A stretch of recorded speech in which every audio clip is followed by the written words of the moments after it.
Buongiorno, benvenuti a questa edizione del nostro telegiornale. Vediamo subito i titoli. Oggi mi laureo, una finzione diventata insopportabile per Miriam Indelicato, trovata morta nell'androne di casa a Roma. Aveva lasciato l'università ma non lo aveva mai detto ai familiari che vivono a Santa Ninfa nel Trapanese. Il deputato regionale del Movimento per l'Autonomia Giuseppe Castiglione è stato rinviato a giudizio per voto di scambio politico-mafioso. Castiglione si era già dimesso dalla Commissione Antimafia e sospeso dalla carica di parlamentare. A Catania, raffica di colpi di proiettili contro il portone di un'abitazione nel quartiere San Giorgio. Indaga la polizia, tra le ipotesi un gesto intimidatorio. Ieri i funerali dei 2 operai morti nel cantiere di Palermo, proseguono intanto le indagini sull'incidente. A Catania la polizia celebra 174 anni dalla fondazione nella nuova sede della questura sulla circonvallazione. Calcio, la sfida contro il Potenza al Massimino per la prima del Toscano bis contro Lucani, assente per infortunio. Casasola torna tra i disponibili Jimenez. Oggi pomeriggio il Palermo in campo al Barbera contro il Cesena, rosanero più lontani dalla zona promozione diretta, chiamata finale per Siracusa e Trapani.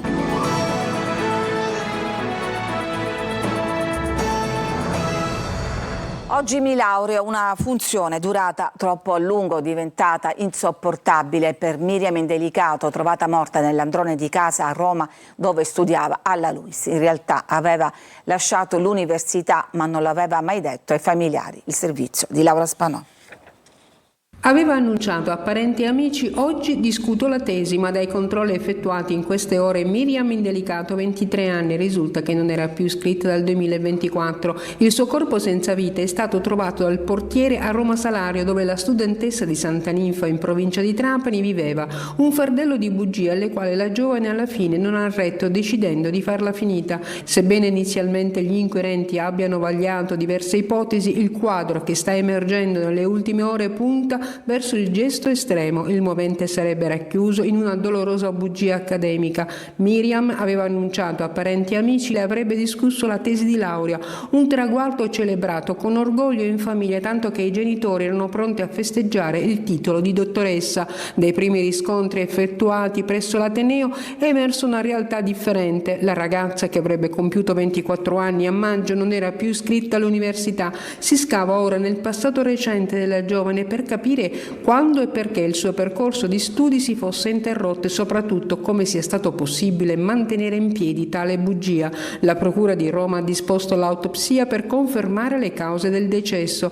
La notizia ha gettato nello sconforto sia la comunità studentesca romana che i comuni di Campobello di Mazara e Santa Ninfa, dove Miriam era cresciuta e dove tutti la ricordano come una ragazza solare e determinata, conosciuta come ballerina e coreografa in diversi spettacoli. Quanto è accaduto a Roma ha gettato nel dolore più profondo i genitori di Miriam. Gli auguri della famiglia il giorno dell'ultimo compleanno ora risuonano in maniera drammatica. 23 anni di determinazione, bellezza, un'incredibile grinta e un cuore gigante che ti rende speciale. La vita è tosta, ma tu lo sei di più. Ma Miriam in realtà aveva nascosto a tutti le sue fragilità. Il deputato regionale del Movimento per l'Autonomia Giuseppe Castiglione è stato rinviato a giudizio per voto di scambio politico-mafioso. Sentiamo Manlio Viola.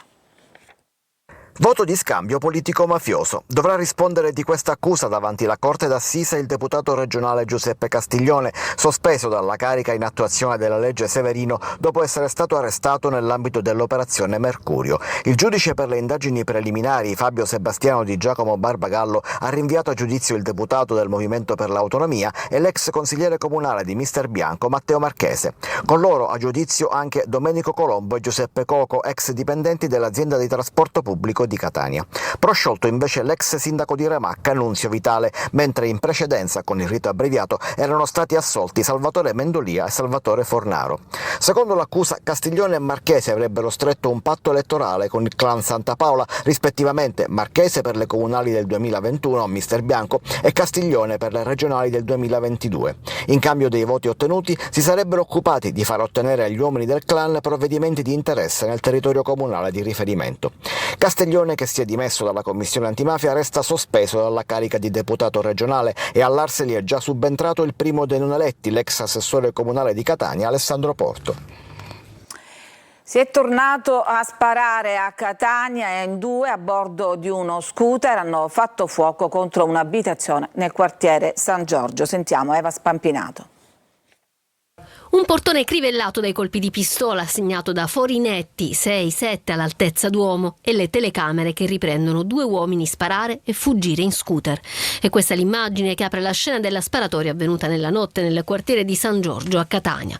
Intorno alle 2 il silenzio dello stradale Cravone è stato squarciato da una raffica di colpi d'arma da fuoco diretti contro questo appartamento al piano terra, ma nessuno ha sentito nulla, anche chi questa mattina usciva proprio da questo appartamento. Ma lei ha sentito qualcosa stanotte? No, io dormo la notte. No, veramente no, è la prima volta che lo sento dire, non ne ho sentito. Sul posto sono intervenute le volanti della polizia che hanno trovato 13 bossoli sull'asfalto esattamente di fronte alla casa, che appartiene ad una donna di 68 anni, vedova e pensionata, che vive con il figlio di 38 anni. Entrambi sono incensurati. Nessuno è rimasto ferito, ma resta forte la preoccupazione per un gesto che al momento non trova spiegazioni, solo la certezza che le notti catanesi sono tornate ad infuocarsi. Tra le ipotesi anche quella di una intimidazione. Ieri i funerali dei due operai rimasti vittima dell'ennesimo incidente sul lavoro a Palermo. Mentre proseguono le indagini, sentiamo Maglio Viola. Si sono tenuti ieri nella chiesa di San Vito a Palermo i funerali di Daniluc Tiber, 51 anni, uno dei due operai morti nella tragedia sul lavoro di via Ruggero Marturano a Palermo. L'uomo, di origine romena, ha lasciato proprio in città la famiglia. Si svolgeranno invece in Tunisia i funerali del suo compagno di lavoro e di sorte, il tunisino 41enne Nae Jaid. Mentre si svolgono i riti dell'ultimo saluto, continuano le indagini sulle cause della tragedia, dopo che ieri sono finiti nel registro degli indagati, oltre il committente dei lavori e il titolare dell'impresa, anche il proprietario della gru affidata per quei lavori e l'operatore gruista. Nuove perizie tecniche si sono svolte ieri e altre oggi e puntano a verificare il funzionamento dei sensori di allungamento, un dispositivo della gru che avrebbe dovuto avvertire che il braccio era troppo esteso e il carico sbilanciato. Proprio da queste analisi potrebbe dipendere la responsabilità oggettiva della tragedia. Parallelamente in corso indagini amministrative sui contratti dei due operai. Sin dall'inizio si è parlato di lavoratori in nero, ma l'impresa ha fornito agli inquirenti contratti a termine regolari e in via di registrazione. L'area di incidente resta comunque sotto sequestro e la strada chiusa al traffico con la gru e il suo braccio piegato ancora lì a ricordare ai passanti la tragedia avvenuta ormai una settimana fa. Dopo il terremoto giudiziario sulla frana Niscemi, la Regione reagisce, nessun blocco sui finanziamenti e scarica la responsabilità sugli iter mai completati. Intanto la Procura amplia l'inchiesta. Sentiamo Gerry Italia. Era prevedibile e puntuale è arrivato. L'effetto dell'inchiesta sulla frana di Niscemi scuote politica e istituzioni. Al centro la gestione degli interventi contro il dissesto idrogeologico e il nodo dei finanziamenti mai arrivati. La Regione ha rotto immediatamente il silenzio e ha provato a chiarire la propria posizione. La struttura commissariale non decide autonomamente, scrivono, ma interviene solo al termine di un preciso percorso burocratico. Un iter che parte ai comuni chiamati a presentare i progetti passa dalla verifica dell'autorità di bacino e approva fino alla piattaforma Rendis. Solo allora, e in base alle risorse disponibili, a livello di rischio scatta il finanziamento ed è proprio qui che emergerebbe il punto critico. Secondo la Regione per Niscemi in 9 anni non sarebbe mai arrivata una richiesta completa e conforme, nemmeno dopo la frana del 2019, e per il progetto da 4.800.000 euro sulla zona Belvedere, colpita anche dall'ultimo evento franoso, sarebbero stati richiesti 2 aggiornamenti tecnici rimasti senza risposta, un passaggio mancato che di fatto avrebbe bloccato tutto, un quadro che suona come un invito implicito agli inquirenti a guardare altrove, ma la procura non si ferma. L'indagine, come conferma il procuratore Vella, è solo all'inizio. Altri 2 filoni sono pronti a partire sotto la lente: la gestione delle acque nel sottosuolo e le eventuali violazioni edilizie in zona rossa dopo il 1997, e il numero degli indagati è inevitabilmente destinato a crescere. Nel frattempo arrivano i primi segnali concreti per il territorio. La Regione ha già erogato 56 contributi straordinari alle imprese danneggiate dalla frana, quasi 1 milione di euro complessivo, fino a 20.000 euro per ciascuna azienda per sostenere la ripartenza. Ma non tutte le pratiche sono chiuse, alcune restano sospese per documentazione incompleta, altre sono ancora in fase di valutazione. Tra accuse, verifiche e attese, intanto Niscemi resta sospesa e mentre la terra continua a raccontare le sue fragilità, la verità giudiziaria è ancora tutta da scrivere. Produceva marijuana adulterata con un mix di sostanze altamente pericolose. Il servizio di Adela De Barbagallo. Un uomo di 38 anni di origine lettone è stato arrestato a Catania dagli agenti della squadra mobile della questura. In 2 distinti laboratori produceva marijuana adulterata, addizionata con cannabinoidi di sintesi, una droga altamente pericolosa per la salute, e documenti falsi. È stato trovato in possesso di un ingente quantitativo di marijuana occultata all'interno di uno scatolone che trasportava in macchina. Abbiamo deciso quindi di fare una perquisizione nel luogo da dove era stato visto uscire e ci siamo imbattuti in un vero e proprio laboratorio per la produzione di cannabis adulterata con pericolosi cannabinoidi sintetici. Ma le sorprese non sono finite qui, perché estendendo la perquisizione anche all'abitazione di dimora del soggetto, ci siamo resi conto che all'interno di questo appartamento era allestita una vera e propria stamperia di documenti falsi, ovvero patenti e carte di identità. Ma la stessa carta d'identità esibita dall'uomo, che asseriva di essere un cittadino lussemburghese, è risultata anch'essa falsa. Dallo sviluppo delle sue impronte i poliziotti sono risaliti al cittadino lettone, ricercato in campo europeo in quanto a suo carico risultava un mandato di arresto emesso dalle autorità tedesche per reati in materia di stupefacenti. Dal Ragusano a Vittoria una nuova truffa sul gasolio agricolo. Veronica Barbarino. Gasolio agricolo usato illegalmente per alimentare mezzi industriali. A Vittoria scatta il blitz della Guardia di Finanza, che ha sventato un tentativo di illecita cessione di gasolio ad accisa agevolata tra un'azienda agricola e una società di fabbricazione di prodotti in calcestruzzo e Movimento Terra. Nel corso delle verifiche, le Fiamme Gialle hanno scoperto all'interno dell'azienda anche 2 cisterne contenenti altro gasolio verde e accertato che i mezzi pesanti e le macchine operatrici lo stessero utilizzando. Circa 3.000 i litri sequestrati e 5 le persone denunciate per sottrazione al pagamento dell'accisa sui prodotti energetici e perché privi del necessario certificato di prevenzione incendi. Ricordiamo infatti che questa tipologia di gasolio, riservato esclusivamente ai fini agricoli, ha un'IVA agevolata al 10%. Sono in corso gli accertamenti fiscali per quantificare le imposte evase. Ci fermiamo, c'è una pausa per la pubblicità, torniamo subito dopo per raccontarvi, fra le altre cose, la festa della polizia a Catania.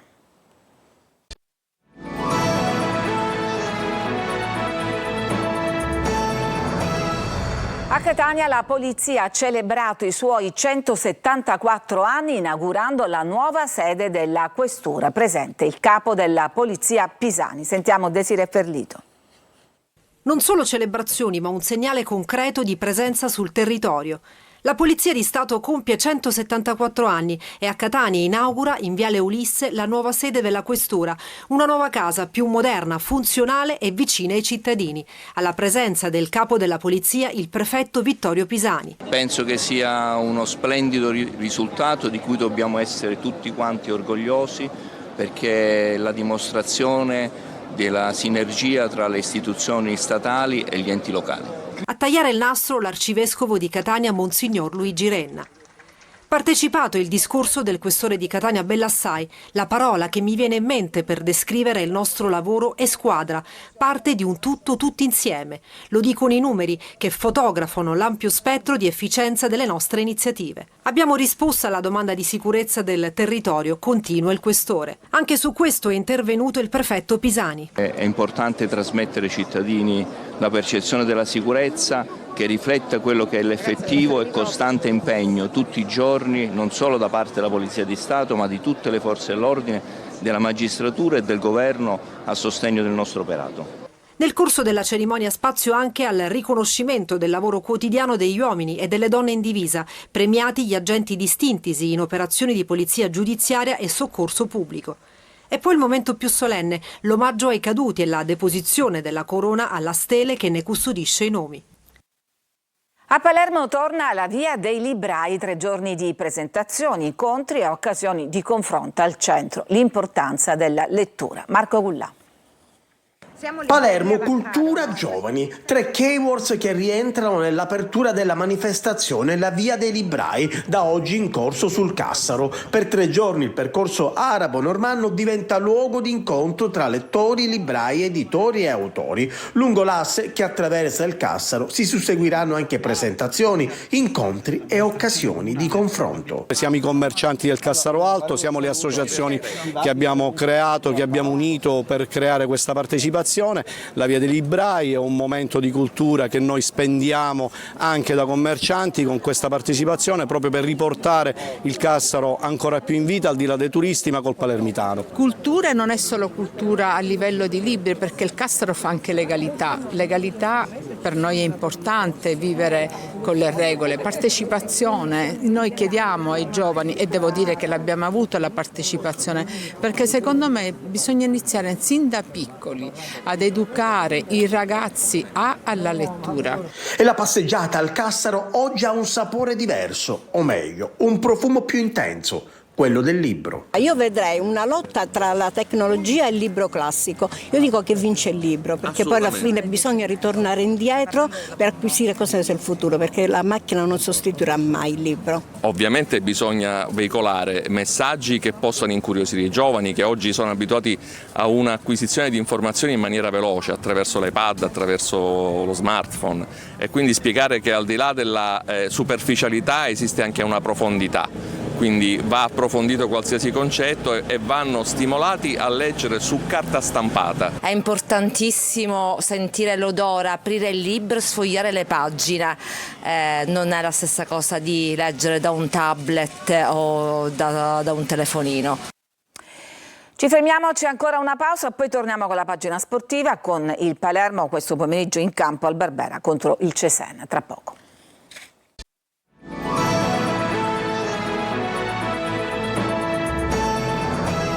Siamo al calcio, oggi pomeriggio il Palermo in campo al Barbera contro il Cesena, rosanero più lontani dalla zona promozione diretta. Il servizio. La vittoria del Monza di ieri a Marassi contro la Sampdoria spegne ulteriormente le speranze di promozione diretta del Palermo, che già da oggi contro il Cesena al Barbera deve iniziare a pensare concretamente che l'unica strada per arrivare in Serie A passa dai playoff.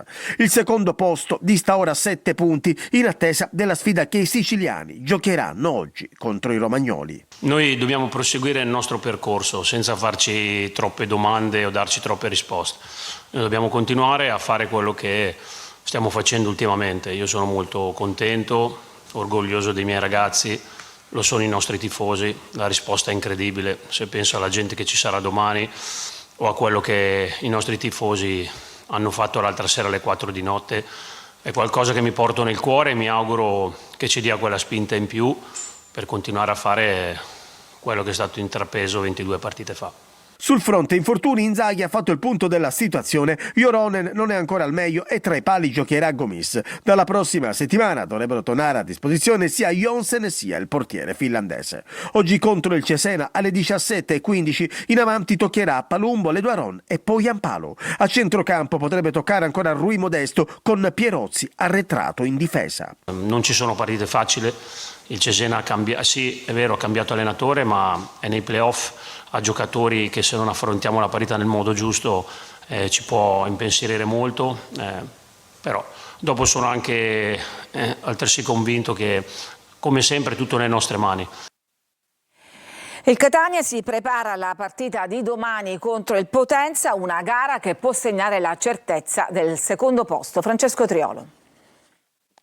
Il Toscano bis è iniziato ieri e già da questa mattina si è proseguito sul solco di quando il tecnico aveva lasciato il Catania. C'è da preparare la partita contro il Potenza domenica sera, che dovrà servire per mettere al riparo il secondo posto in classifica. Questa mattina il tecnico ha diretto il secondo allenamento schierando la squadra in campo e provando gli 11 da schierare per il suo secondo esordio al Massimino. Toscano non ha ritrovato Casasola, infortunato da qualche giorno a causa di un problema muscolare, una lesione al retto femorale della gamba destra che non avrà un recupero rapido. Il giocatore che ha saltato l'ultima partita per squalifica ha già cominciato il percorso di recupero e si spera di riaverlo almeno per l'avvio dei playoff promozione. Toscano invece per la gara di domenica avrà nuovamente Jimenez che ha scontato il suo turno in squalifica. C'è anche Forte che vuole tornare ad esserci proprio nel momento decisivo della stagione. C'è Ciccerelli che Toscano aveva lasciato infortunato, invece ieri e oggi si è ritrovato sul campo. Allenamenti blindati in questa prima fase perché l'allenatore calabrese vuole lavorare con serenità e senza pressioni ulteriori rispetto a quelle che già ci sono. Ultime speranze di play-out per Siracusa e Trapani. Sentiamo Sergio Colosi. Chiamata finale per Siracusa e Trapani. Entrambe domani sera devono vincere, ma potrebbe non bastare se le dirette concorrenti Foggia, Giuliano e Latina faranno risultato. Si giocano Siracusa Cavese al De Simone e Cosenza Trapani al San Vito Marulla, atti decisivi di una stagione a dir poco tormentata. Turati senza Gudelevicius fermato per una giornata, al suo posto Limonelli, recuperato Marafini, in attacco Arditi. Per il Siracusa giorni vissuti sull'Altalena, prima il fallimento scongiurato, poi il mancato rispetto della scadenza di metà aprile con penalizzazione nella prossima stagione. Squadra delusa ma concentrata e pronta a far valere le maggiori motivazioni contro una Cavese tranquilla. Lo stesso non può dirsi dell'avversario del Trapani, Cosenza quarto e sconfitto a Picerno a 2 lunghezze dalla Casertana terza, in cerca di riscatto in chiave play-off. Granata senza Aronica, con Utro in panchina. I rientri di Benedetti e Winkelmann sono le notizie positive della vigilia. Un dato è certo: Trapani-Siracusa dell'ultima giornata potrebbe essere inutile oppure decisiva soltanto per una delle due siciliane. È tutto per questa edizione, vi lascio adesso alla rassegna stampa, l'informazione torna alle 14. Un buon sabato.